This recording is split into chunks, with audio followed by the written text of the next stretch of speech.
How's it going today, guys? So I was replaying Super Mario Galaxy for the millionth time recently, and I realized something. Isn't it awesome that this game acknowledges the character of Luigi and even lets you play as him? There are many Mario games out there that let you play as Luigi. Mario Kart, Mario Party, the Mario sports games, but when it comes to the Super Mario games, it's a bit more up in the air whether or not Luigi will be playable or even make an appearance at all. I've always preferred playing as Luigi compared to that boring-ass Mario. I love his goofy personality and how he's always willing to put his life on the line to save his friends. So, since Luigi is the greatest character in all of fiction, I'm going to rank every 3D Super Mario game based on how well they utilize our favorite green plumber. I don't have any particular criteria when ranking these games. This is purely based on my personal observations. So without further ado, let's go!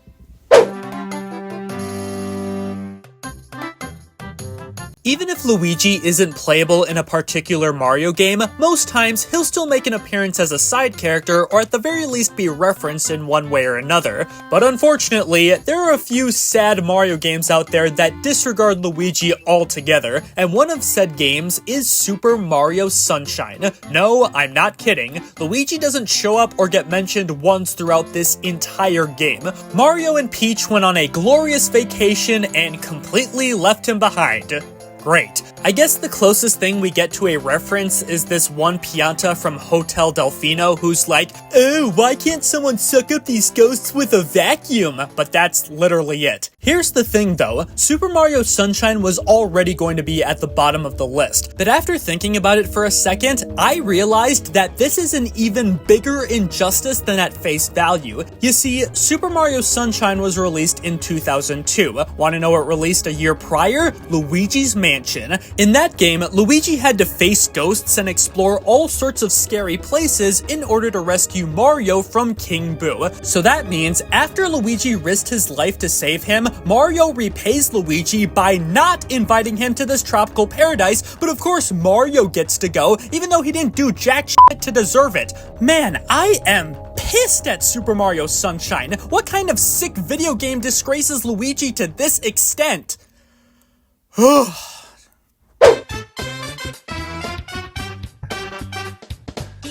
Back in the early days of Nintendo, Luigi didn't really have much of his own character. He was pretty much just Green Mario and not much else. Because of that, I can sort of understand why Luigi wasn't included in Super Mario 64. I've heard from multiple sources that Luigi was supposed to be included in Super Mario 64 either as an unlockable character or as part of a scrapped multiplayer mode, but was cut before the final game released. So what makes this game's utilization of Luigi better than Sunshine's? Well, first off, Mario isn't screwing over Luigi by not inviting him on vacation, so that's a plus, but also because there is a reference to Luigi hidden within the game, and that of course is the iconic L is real message. When you go into the courtyard of Peach's castle, you'll notice this sign in the fountain with some sort of message written on it. At first glance, this probably looks like random gibberish, but most people who've taken a closer look believe it to say L is real 2401. Now, I have no idea what the 2401 stands for,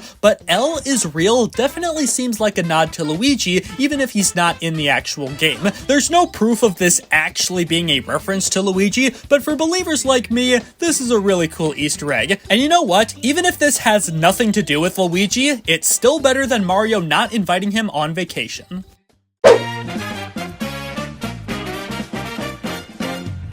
Let's move on to the first game on this list that not only references Luigi, but actually features him properly as well, and that game is Super Mario Odyssey. Before it was added, Odyssey was another Mario game with no Luigi in sight. The only thing we had was being able to change Mario's costume to look more like Luigi. I mean, that's better than what Sunshine and 64 were offering, but not exactly the most creative use of Luigi. Thankfully, in 2018, Super Mario Odyssey was graced with a free update called Luigi's Balloon World. In each kingdom, you can find Luigi floating nearby, and by talking to him, you can connect online to find balloons throughout the world that other players have hidden. You can also hide your own balloons for others to find as well. Participating in Balloon World can earn you a ton of coins, and by reaching certain milestones, your star rank goes up too.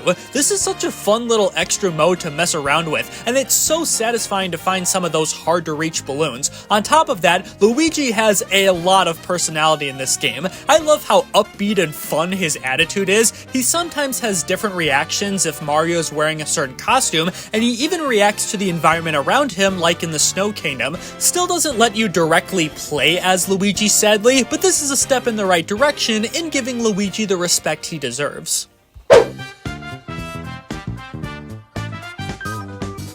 The last 3 games I've talked about have had varying degrees of respect for Mr. Lean and Green, but none of them allowed you to actually play as Luigi in any capacity. But thankfully, the next game on this list finally corrects this error once and for all: Super Mario 3D Land. At the start of the game, you're only playing as Mario, and it stays that way throughout most of the adventure. But then, after you beat the final boss, you get this random letter falling from the sky. I wonder what that could be. Oh my god! Yep, Luigi got himself kidnapped, so it's up to Mario to save him. But once you complete the first castle in the special world, you're granted permanent access to Luigi. There's nothing different about playing as Luigi compared to Mario aside from a sense of pride. The only notable difference is that whenever Luigi grabs a Tanuki leaf, he turns into Kitsune Luigi, because being a Tanuki just wasn't good enough for him. Aside from that, Luigi actually plays a much bigger role in this game than the others I've mentioned. One of the things you need to do in order to unlock the final level in this game is to beat every level as both Mario and Luigi. That makes rescuing Luigi have a lot more purpose, and the fact that he's the only other unlockable character makes him pretty valuable. I wish he did more to stick out from Mario, but it's cool to have him regardless.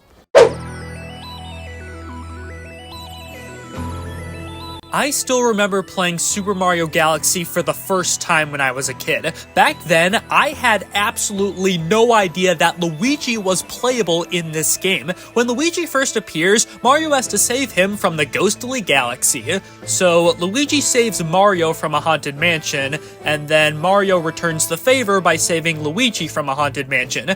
Okay, Mario Sunshine, I forgive you. Anyways, after that, Luigi tries to help Mario by collecting stars on his own, and I say tries to because every time he does, Mario ends up having to save him over and over and over again. Luigi, come on, you really couldn't jump off this tiny little house? The first part of the game where you play as Mario really makes Luigi seem like an imbecile with how much you have to babysit him, but luckily, the game makes up for this, as once you 100% Super Mario Galaxy as Mario, you get this message. Super Luigi Galaxy! That's right, after putting in all that hard work to collect 120 stars, you get to do it all over again, but as Luigi. Not the most exciting post-game reward, but it's still cool that Luigi has his own separate mode for us to play. His controls are a bit more slippery than Mario's, and a couple missions are slightly harder. Also, remember how you had to rescue Luigi as Mario? Well, when you're playing as Luigi, you're still rescuing Luigi, which is hilarious. They even tweaked his dialogue so Luigi thinks he has a twin. If it weren't for the fact that this game kinda treats Luigi a little harsh at the beginning, Super Mario Galaxy would definitely be higher on the list. But as it is, it's nice that Luigi plays a bit differently than Mario, and the fact that he even appears outside of that as an NPC is pretty cool.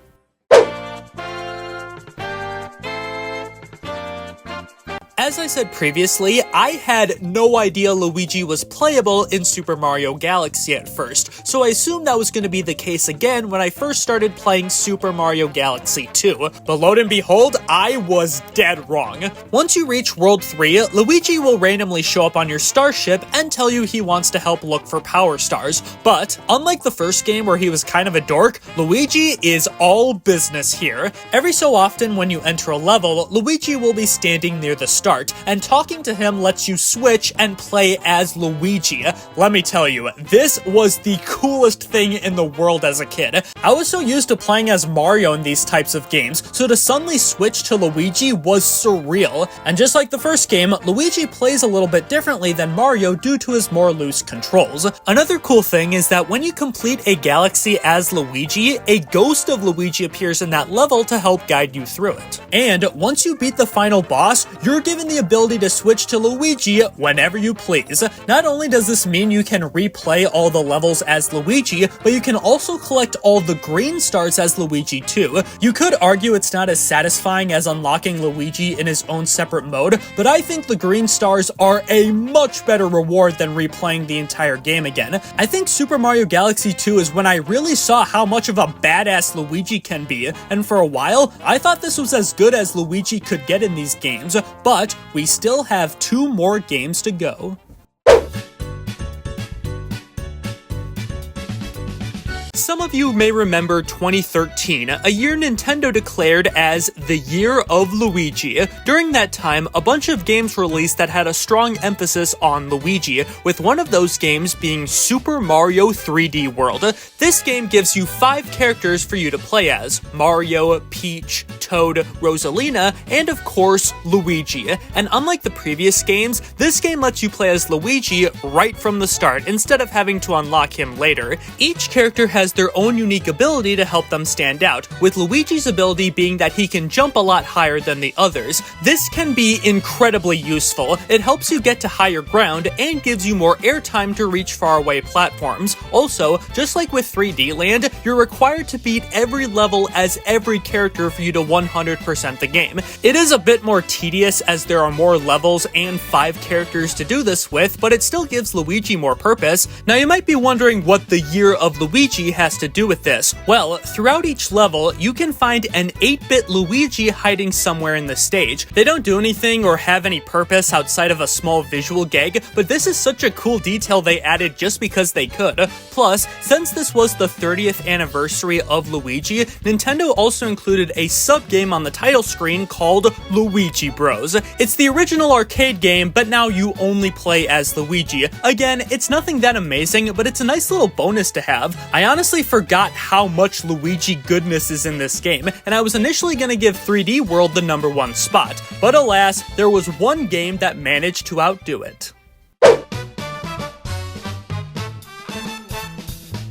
Near the beginning of the video, I said that Super Mario 64 was originally supposed to have Luigi as a playable character, but was cut before the final game released. Thankfully, this error was rectified in 2004 with the remake of that game, Super Mario 64 DS. Unlike the original where you only play as Mario, this remake lets you play as Mario, Yoshi, Wario, and last but not least, Luigi.